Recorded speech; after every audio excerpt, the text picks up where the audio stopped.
السلام علیکم جی، کیسے ہیں آپ لوگ؟ اچھا، آج ہمارے پاس جو ویڈیو ہے جس پہ ہم ریئیکٹ کریں گے وہ فیض سید صاحب کی ہے، جو بیان کر رہے ہیں اصحاب اخدود کا واقعہ، اور وہ بہت دردناک واقعہ ہے۔ ڈیٹیل سے سمجھیں گے کہ اس واقعے میں آخر ہوا کیا تھا۔ ٹھیک ہے، تو مل کے پہلے ویڈیو دیکھتے ہیں، اس کے بعد اس پہ ریئیکٹ کریں گے۔ اصحاب اخدود کا واقعہ، فرمایا قتل الاصحاب الاخدود کہ مار دیے گئے اخدود والے گڑھے والے لوگ۔ ٹھیک، اب یہ واقعہ کیا ہے؟ جب صحابہ نے پوچھا یہ اخدود کا معاملہ کیا ہے، یہ گڑھے والے لوگ کون تھے، تو بڑا زبردست واقعہ آپ صلی اللہ علیہ وسلم سنایا کہ آپ نے فرمایا تم سے پہلے قوموں میں ایک قوم تھی، بنی اسرائیل کا یہ واقعہ ہے غالباً، تم سے پچھلے ایمان والوں میں ایمان والے تھے، اور ایک قوم تھی، اس بستی میں جو ہے ایک بادشاہ تھا، اور اس بادشاہ کے پاس ایک جادوگر تھا۔ وہ جادوگر جو بوڑھا ہونے لگا، اس نے کہا اے بادشاہ، وہ خوابوں کی تعبیر اس طرح کی کاما کرتا، نجوم تاروں کو دیکھ کر تقدیر بتاتا۔ اس نے کہا اے بادشاہ سلامت، میں بوڑھا ہو چلا ہوں، میں مر جاؤں گا، لہٰذا تم ایک بچہ میرے پاس لا کے دو جس کو میں تعلیم دوں جادو کا علم، تاکہ میرے بعد وہ آپ کی مدد کرتا رہے۔ منادی دی گئی، ایک بچہ سلیکٹ کیا گیا، چنا گیا۔ وہ بچہ جب محل کی طرف جاتا اپنی بستی سے نکل کر، تو راستے میں ایک راہب دیندار انسان تھا جو کہ بادشاہ کے ظلم کی وجہ سے بستی میں نہیں رہتا تھا، بستی سے الگ رہتا تھا، اس لیے کہ بادشاہ اپنے آپ کو خدا کہتا تھا، وہ اپنے آپ کو رب سمجھتا تھا۔ تو یہ راہب جو دیندار انسان تھا، وہ بستی سے ہٹ کر ایک جگہ جنگل میں رہتا تھا۔ جب نوجوان وہاں سے گزرتا تو اس راہب سے ملاقات ہوئی، وہ راہب اس کو کچھ دین کی باتیں بتاتا خاموشی میں۔ وہ بچہ وہ باتیں سیکھ کر محل جاتا، جادوگر سے جادو کا علم سیکھتا اور واپس گھر جاتا، یوں روز ہوتا رہا۔ اب بچہ جو اس راہب کے پاس بیٹھ کر علم سیکھنے لگا تو تاخیر دیر ہونے لگی، اور جب وہ محل جاتا تو اس کو جادوگر مارتا اور کہتا تو تاخیر دیر سے کیوں آیا؟ تو اس نے کہا اے راہب، جب میں تمہارے پاس بیٹھتا ہوں تو جادوگر مارتا ہے، جب گھر دیر سے جاتا ہوں تو گھر والے مارتے ہیں، میں کیا کروں؟ تو اس راہب نے کہا دیکھو، جب تم جادوگر کے پاس جاتے ہو تو کہنا گھر والوں نے دیر سے چھوڑا تاکہ تم شرعی علم سیکھو مجھ سے، اور جب تم گھر دیر سے جاتے ہو گھر والے پوچھتے کہاں تھے تو بولنا جادوگر نے دیر سے چھوڑا اور مجھ سے تم علم سیکھتے رہنا۔ وہ بچہ دونوں سے ذہین بچہ تھا، دونوں سے علم سیکھتا رہا۔ ایک مرتبہ یوں ہوا کہ جب وہ اپنی بستی سے نکل کر محل کی طرف جانے لگا، راستے میں ایک جانور تھا، رسول اللہ فرماتے ہیں، جس نے بستی کا راستہ روکے رکھا تھا، اور ادھر کے لوگ ادھر جانب، ادھر کے لوگ ادھر کے جانب کھڑے تھے۔ بڑا کوئی جانور تھا، سب لوگ دیکھ رہے تھے۔ اس بچے نے نیت کی اور آگے بڑھا، جب جانور کو دیکھا تو اس بچے نے ایک پتھر اٹھا نیت کی، اے اللہ اگر وہ جادوگر حق پر ہے، کیونکہ ابھی دونوں علم سیکھ رہا تھا، تو جب میں یہ پتھر ماروں اس جانور کو تو یہ جانور نہ مرے، نہ ہٹے، اور اگر وہ راہب حق پر ہے، وہ جو مجھے سکھاتا ہے مسلمان، تو یہ جانور راستے سے ہٹ جائے یا مر جائے۔ اس نیت سے اس نے پتھر مارا، اور آپ صلی اللہ علیہ وسلم فرماتے ہیں وہ جانور مر گیا اور راستے سے ہٹا دیا گیا۔ بچے کا چرچا چاروں طرف ہو گیا، ظاہر سی بات ہے چھوٹے بچے نے جب کیا تو اس کا چرچا چاروں طرف ہو گیا۔ جب یہ بات بچے نے راہب کو سنائی تو راہب نے کہا اب تم کامل ہو چکے ہو ایمان کے اعتبار سے، تم نے مجھ سے دین سیکھ لیا، اب تمہارے پاس علم آ گیا ہے، اب ایک بات ضرور یاد رکھنا، کیونکہ وہ دیندار تھا، اسے علم تھا، میرا نام کسی کو مت بتانا، میں نے تمہیں یہ سکھایا ہے، کیونکہ اسے معلوم تھا اب مصیبت شروع، آزمائش شروع، اللہ کا طریقہ ہی، میرا نام مت بتانا کسی کو کہ میں نے تمہیں یہ چیز سکھائی ہے جو دین کا علم دیا ہے۔ اب ہوا یوں کہ اللہ رب العزت نے اس بچے کی دعاؤں میں تاثیر دے دی، اور جب کوئی شخص اس کے پاس آتا، بچہ کہتا کہ اللہ پر ایمان لاؤ، اور پھر اس کے حق میں دعا کرتا، اللہ اس کی دعا کو قبول کرتا اور وہ بیماروں کو شفا دینے لگا اللہ کے حکم سے۔ جو آتا اس کو کہتا ایمان لاؤ، اور پھر وہ دعا کرتا اور وہ شفا یاب ہوتے۔ ایک مرتبہ یوں ہوا کہ ایک وزیر تھا جو اس بادشاہ کے محل میں تھا، اس وزیر جو وہ نابینا تھا، کسی نے کہا جاؤ اس بچے کے پاس، وہ بہت ماہر ہو چکا ہے، لوگوں کو لگا اس نے جادوگر سے علم سیکھا، بڑا ماہر ہو چکا ہے، وہ جس کے لیے دعا کرتا ہے اس کی دعا قبول ہوتی ہے، تم نابینا ہو، اس سے جا کے نظر بینائی مانگو۔ وہ شخص وزیر پہنچ گیا اور خوب تحفے تحائف لائے اور کہا مجھے بینائی دو، تو کہا بینائی میں نہیں دیتا ہوں، وہ اللہ دیتا ہے شفا۔ تو کہا یہ اللہ کون ہے؟ تو کہا یہ تمہارا اور میرا رب ہے، تمہارا اور میرا رب ہے، لہٰذا تم اس پر پہلے ایمان لاؤ پھر میں دعا کروں گا۔ وہ شخص وزیر ایمان لایا، بچے نے دعا کی، وزیر کو آنکھیں آ گئی، مطلب اس کو بینائی آ گئی۔ وزیر جو ہے محل میں جا کر جب دوسرے دن بیٹھا اور لوگوں کو دیکھنے لگا، چونکہ بینا لوگ جو نابینا ہوتے ہیں ان کو دکھتا، وہ تو بات ادھر کرتے ہیں، دیکھتے ادھر ہے، بیچارے سمجھ میں نہیں آتا ان کو۔ تو وزیر دیکھ کر بات کر، بادشاہ نے کہا کیا بات ہے آج تم دیکھ رہے ہو؟ تو کہا مجھے بینائی مل گئی۔ تو کہا خوب، کیسے؟ تو کہا اس بچے نے دی، اس بچے نے دعا کی اور اپنے رب سے دعا کی، مجھے کہا ایمان لاؤ رب پر، اور دعا کی رب سے، بینائی مل گئی۔ بادشاہ نے جادوگر سے کہا بھائی اتنا ماہر بنا دیا اس کو تم نے کہ تو تم سے بھی آگے چلا گیا۔ تو جادوگر نے کہا میری مہارت اتنی نہیں کہ میں کسی کو بینائی دینے والا جادو سکھا سکوں۔ تو اس بادشاہ نے کہا کہ تم سے اس نے کیا کہا؟ تو اس نے کہا رب پر ایمان لاؤ۔ تو اس بادشاہ نے کہا اچھا مجھ پر ایمان لاؤ کہا؟ تو کہا نہیں تم تھوڑی رب ہو۔ تو کہا تم مجھ سے ہٹ کر کسی کو رب سمجھتے ہو؟ کیونکہ وہ اپنے آپ کو रब समझता, अल्लाह समझता था। अब इम्तिहान तो कहा शुरू तुम हो गया। मुझसे हटकर किसी को रब समझते हो? तो कहा वो अल्लाह जिस जो तुम्हारा भी रब है और मेरा भी रब है। अल्लाह तो कहा नहीं, ये नहीं हो सकता है, किसने तुम्हें ये बताया? तो कहा उस बच्चे ने ये तालीम दी मुझे। ला उस बच्चे को पकड़ कर लाया गया महल के अंदर। जब बच्चे को ज़र्ब लगाई गई, मारा गया, किसने सिखाया तुझे इल्म? क्योंकि बादशाह ये चाहता नहीं था कि बगावत हो उसके महल में, ईमान लोग लाने लगे तो बगावत हो जाएंगे। वो अपने आप को रब कहता था। उस बच्चे को लाके ज़र्ब लगाई गई, मारा गया, तंबीह की गई, और बेचारा ज़र्ब की डर से और मार खाकर जो है उसने मुंह खोल दिया और कहा उस राहिब ने मुझे सिखाया। उस राहिब को भी गिरफ्तार करके लाया गया। अब वो वजीर भी खड़ा है, बच्चा भी खड़ा है, राहिब भी है। और कहा गया क्या तुम मुझ पर ईमान लाते हो? बादशाह ने कहा, उन सब ने कहा नहीं, हम अल्लाह पर ईमान लाते हैं। वाह। तो सबसे पहले उस वजीर को जो है उस राहिब से कहा गया क्या अल्लाह पर ईमान छोड़ते हो? तो कहा नहीं। एक आरा मंगवाया गया और उस राहिब के सर पर रखा गया और पूछा गया क्या अल्लाह पर ईमान छोड़ते हो, मुझे रब मानते हो? तो कहा नहीं। तो वो आरा चला दिया गया, उसके 2 टुकड़े महल में सामने लोगों के कर दिए गए। अल्लाह फिर उस वजीर से पूछा गया क्या तुम ईमान छोड़ते हो अल्लाह पर और मुझ पे लाते हो? तो कहा नहीं, ये नहीं हो सकता। उसके भी वहीं 2 टुकड़े कर दिए गए। फिर उस बच्चे से पूछा गया कि क्या ईमान लाते हो अल्लाह पर? तो कहा। तो बादशाह ने कहा तुझे मैं इबरतनाक सजा दूंगा, तुझे ये सजा नहीं। कहा इस बच्चे को ले जाओ पहाड़ पर और वहां से फेंकना ताकि दुनिया देखे और इबरत हासिल करे इससे। जब बच्चे को पहाड़ पे ले जाया गया, बच्चे ने अल्लाह से दुआ की, अल्लाह मेरी हिफाजत कर इनसे। एक जलजला आया, तमाम लोग जो फौजी थे, जो सिपाही थे, गिर गए। बच्चा वापस आया और कहा बादशाह तुम मुझे नहीं मार सकते, मेरे रब ने मुझे बचा लिया। तो कहा अच्छा अब दूसरी सजा तुझे, इसे पानी में ले जाओ, समंदर के बीच में डुबा देना। हाँ लेकिन ये जरूर पूछ लेना क्या मुझ पर ईमान लाता है बादशाह पर? अगर कह दे हाँ तो छोड़ देना, वापस लवाना, डुबा देना। जब ले गए उस बच्चे ने फिर अल्लाह से दुआ की, ऐ अल्लाह मेरी हिफाजत कर इन जालिमों से। अल्लाह ने एक तूफान लाया, कश्ती को डुबा दिया, उस बच्चे को महफूज सतह पर ले आया। बच्चा फिर गया और कहा बादशाह सलामत, तुम मुझे नहीं मार सकते।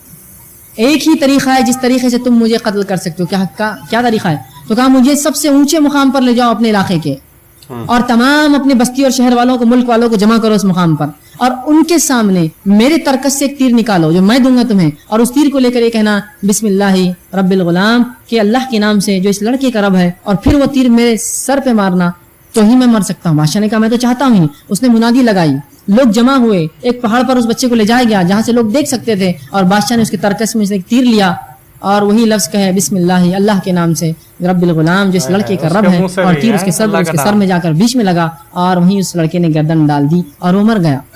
अब जो ही उस लड़के की मौत हुई, पूरे की पूरी आवाम जो खड़ी चिल्ला उठी, आमनतु बि रब्बिल गुलाम, हम लड़के के रब पर ईमान लाए। क्योंकि लड़का हक था, लड़का हक पर था, उसने सब्र किया और उसे पता था अगर मैं जीऊंगा तो दावत इतनी लंबी नहीं दे सकता हूँ। उसको अल्लाह ने हिकमत दी, उसकी मौत ने पूरे के पूरे मुल्क को ईमान ला दिया, उसका सब्र। तो सब ने कहा आमनतु बि रब्बिल गुलाम, हम सब ईमान लाए लड़के के रब पर। अब वजीरों ने कहा ये तो पहले हम 3 लोग और 2 लोग और 4 लोगों से परेशान थे, आप तो पूरी बस्ती ईमान लाए, अब क्या करें? कुछ ना कुछ तो हल निकालना पड़ेगा। तो बादशाह ने कहा ठीक है।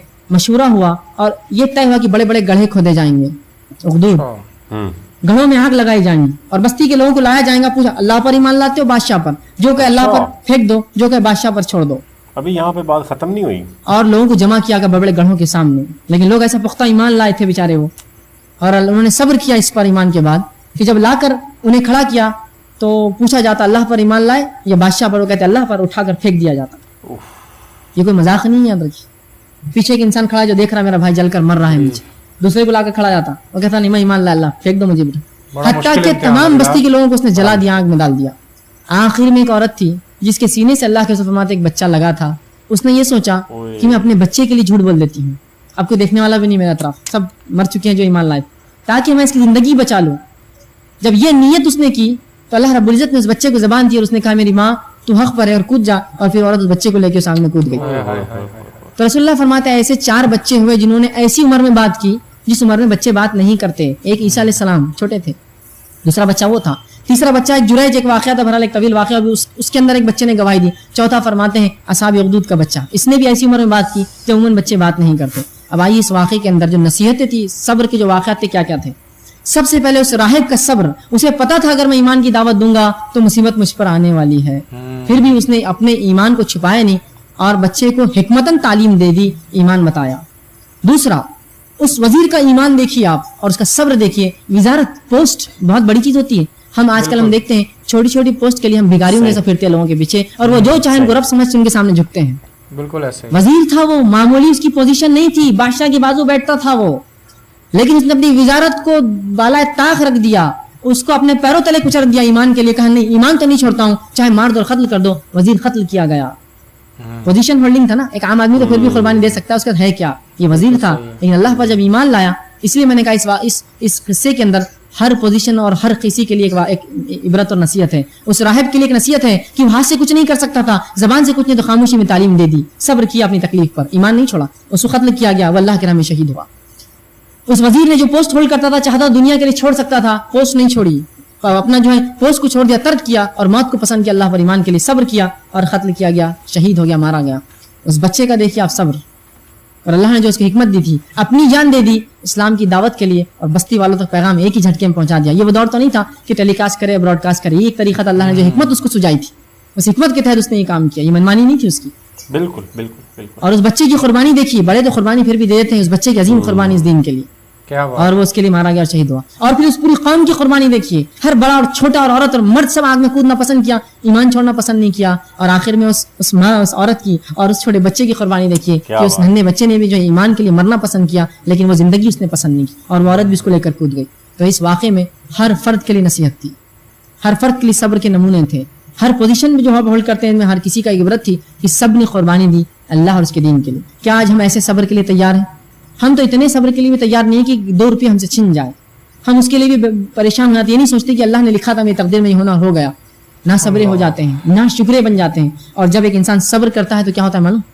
वो सब्र जब करता है तो खुद ब खुद ये शुक्र की अलामत होती है। इसीलिए मैंने शुक्र को बहुत लंबा तवील नहीं लिया आपके साथ, मुख्तसर रखूंगा, लेकिन आखिर जब इंसान सब्र कर रहा है किसी मुसीबत में, इन्ना लिल्लाहि व इन्ना इलैहि राजिऊन पढ़ा, ये उसका शुक्र है, तो सब्र में शुक्र खुद ब खुद दाखिल है, इसीलिए उन्वान सब्र और शुक्र रखा गया कि जब एक इंसान मुसीबतों पर सब्र करता है तो वो खुद ब खुद शुक्र की अलामत है उसकी, और जब वो कलिमात अदा करता है हम्द सना की तकलीफों पर, अल्लाह का शुक्र अदा करता है कि जिस भी हाल में तूने रखा तेरा शुक्र है अल्लाह, ठीक, तो ये खुद एक शुक्र है, अल्लाह की तारीफ करता है, हम्द सना करता है, ठीक है। इसी तरह अल्लाह रब्बुल इज्जत ने कुरान में फरमाया सब्र की। यासिर भाई बहुत ही मतलब एक तो उसमें सबक थे, सबक का मौज वाक़या था, मौज थे, और दूसरे नंबर पे बहुत ज़्यादा जैसे वो कहते हैं ना कि एक दर्दनाक बिल्कुल था, लेकिन उन लोगों के लिए देखें ये कोई चीज़ नहीं थी, मौत भी ना, जिसको ला इलाहा इल्लल्लाह की समझ आ जाती है ना, उसके सारे खौफ फिर हट जाते हैं। बिल्कुल ऐसा ही है कि जैसे ही उनको अल्लाह समझ आ जाता है, ईमान वालों को जब अल्लाह समझ आ जाता है तो फिर उनका जितना भी खौफ होता है वो सारा ख़त्म हो जाता है। बिल्कुल सही कह रहे हैं। और यासिर देखें हमारे अंदर जो आज का मुसलमान है उनके बराबर तो ज़रा बराबर भी ईमान नहीं है। बिल्कुल छोटी सी परेशानी आती है और अल्लाह से गिले शिकवे शुरू कर देते हैं, और हम चीखने लग जाते हैं कि आप ये गर्मी ले लें, आजकल गर्मी बहुत पड़ रही है, तो गर्मी से लोग उकताए पड़े हैं। बिल्कुल, और या अल्लाह बड़ी गर्मी पड़ रही है, और लोगों से लड़ते फिर रहे होते हैं छोटी छोटी बात पे, हालांकि गर्मी लग रही होती है और किसी और वजह से लोगों के साथ हमें लड़ाइयाँ कर रहे होते हैं, सब्र नहीं हो रहा होता, सब्र नहीं होता। अच्छा, इसमें यासिर वाक़े में हमें 2-3 सबक मिलते हैं। एक तो सबसे पहले कि जो ईमान की ताकत है ना, जी जी, वो बहुत बड़ी ताकत है। बिल्कुल ऐसा मतलब उन्होंने ईमान को पहली पोजीशन पे रखा है और बाकी जितने भी मामलात हैं उसको बाकी सेकेंडरी रखा है, मतलब ईमान को उन्होंने तरजीह दी है। बिल्कुल ऐसा ही है। और देखें अपनी जान का भी उन्होंने फिक्र नहीं की, जान की भी फिक्र नहीं की, और देखें किसी ने वजारत की फिक्र नहीं की। देखें सबसे पहले तो देखें उस राहिब ने कैसे उस बच्चे को दीन सिखाया, और बच्चे की मैं अप्रिशिएट करूंगा उस बच्चे को, ज़ाहिर है अल्लाह ताला तो उसे इनाम इकराम देगा ही, जी जी, लेकिन मैं अप्रिशिएट इसलिए करना चाहूँगा कि इतनी यंग एज में अल्लाह ताला ने उसको फहमो फरासत दी और उसने इस्तेमाल कितना अच्छा किया। क्या बात है, क्या बात है। और आजकल के जो लड़के हैं वो मतलब किसी और ही सोच में होते हैं कि मैं ये कर लूँ, ये कर लूँ, ये कर लूँ, मतलब बुरी किस्म के जो जितने भी बुरी किस्म के ना भी हों बिलाल। हमारा जो आइडियल है ना यंग जनरेशन का, वो पैसे कमाना है सबसे ज्यादा, कि हम पैसे कमा लें। जितने भी बिल गेट्स हैं ऐसे लोगों को उन्होंने आइडलाइज किया हुआ है, तो उसी तरफ भागे हुए हैं। अच्छा, इनको अगर कहा जाए ना कि सुबह 4 बजे नमाज होनी है जमात के साथ, तो उठते नहीं है। अच्छा, इनको कहे ना कि जी एक बिजनेस मीटिंग है तो रात को 3 बजे पहुंचना है, तो 2 बजे पहुंचे होंगे वहां पे, भाई सारी रात जागेंगे। बिल्कुल ऐसे कि मैं लेट ना हो जाऊं, क्योंकि डायरेक्शन सही नहीं है। डायरेक्शन और उस बच्चे की डायरेक्शन बिल्कुल सीधी हो चुकी थी, अल्लाह उसको नजर आ गया था, अल्लाह की जो वहदनियत है वो उसे समझ आ गई थी, तो उसने देखे कैसे अपनी जान का नजराना दे दिया। और देखिए उसको देखिए अल्लाह ताला ने कैसी हिकमत नसीब की है। उसने कहा अगर मेरी जान अगर चली जाए और सारा इलाका ये मुसलमान हो जाए या अल्लाह पे ईमान ले आए, تو اس سے چھوٹی قربانی کوئی نہیں ہو سکتی، اس میں جان کی بھی پرواہ نہیں. زبردست. اور یاسر مطلب اگر ہم اس سین کو اپنے سامنے رکھیں کہ ایک ایک کر کے وہ آگ میں ڈال رہے ہیں اور جو پیچھے کھڑا بندہ ہوگا اس کی کیا فیلنگ ہوگی؟ بلال میں تو کہتا ہوں جو پہلا بندہ انہوں نے آگ میں ڈالا ہوگا نا تو اور آخری جو ڈالا ہوگا آخری والے کی نا سب سے بڑی قربانی ہے، کیونکہ وہ سب کو نا آگ میں جلتا ہوا دیکھ رہا ہے. اور میں سلوٹ پیش کرتا ہوں ان سارے جتنے بھی اصحاب تھے. وہ بھائی ہم تو ہماری تو زبانیں بھی مطلب آپ کا شکریہ ادا نہیں کر سکتی، آپ کا تو پھر اعلیٰ ہی مقام ہوگا یاسر اللہ کی نظر میں. تو کیا ہی بات ہے، کیا ہی بات ہے، آپ نے اتنا مطلب اتنا بڑا جو اسلام کی خدمت کی ہے بالکل، تو اس کا کوئی ثانی نہیں ہے. بالکل ایسے ہی ہے. اور دیکھیں نا اسی لیے تو اللہ تعالیٰ نے قرآن پاک میں فرمایا نا، جس کا مفہوم ہے کہ یہ وہ ایمان والے ہیں جنہوں نے اپنی جانوں کے بدلے جنت کو خرید لیا. تو یہ ان کو جنت ایسے بالکل سامنے بلال نظر آ رہی ہوتی ہے، اللہ تعالیٰ کا حکم سب سے پہلے نظر آ رہا ہوتا ہے. پھر ان کے لیے جو جان ہے نا، ایک جان کیا اگر 100 جانیں بھی ان کو ہونا ان کے پاس تو وہ بھی اللہ کے راہ پہ قربان کر دیں. ان کے لیے پھر یہ والی زندگی جو ہے نا وہ معنی نہیں رکھتی. بالکل ان کا ٹارگٹ ہی نہیں نا بلال ہوتا. ہاں ٹارگٹ نہیں ہوتا ان کے لیے. تو ایک لانگ ٹرم ایک زندگی پڑی ہوئی ہے جو انہوں نے ساری عمر وہاں پہ رہنا ہے. ان کو ایکچولی سمجھ آ جاتی ہے کہ یہ جو زندگی ہے یہ واقعی مچھر کے پر سے زیادہ حیثیت نہیں رکھتی. جب اللہ نے کہہ دیا یاسر تو اس میں تو نعوذ باللہ کوئی بھی ایسے ہو ہی نہیں سکتا کہ شک والی بات ہی کوئی نہیں ہے. جب اللہ نے کہہ دیا کہ اس کی حیثیت اتنی ہے تو پھر اتنی ہی ہے. بالکل ٹھیک ہے نا، اس میں تو شک والی بات ہی کوئی نہیں. اور آخر میں جو یاسر وہ چھوٹا بچہ تھا جس نے اپنی ماں کو بولا، کیا بات ہے، کیا ہی بات ہے، رونگٹے کھڑے ہو جاتے ہیں. بالکل میں تو جیسے یہ واقعہ سن رہا تھا تو واقعی میرے رونگٹے کھڑے ہو گئے تھے.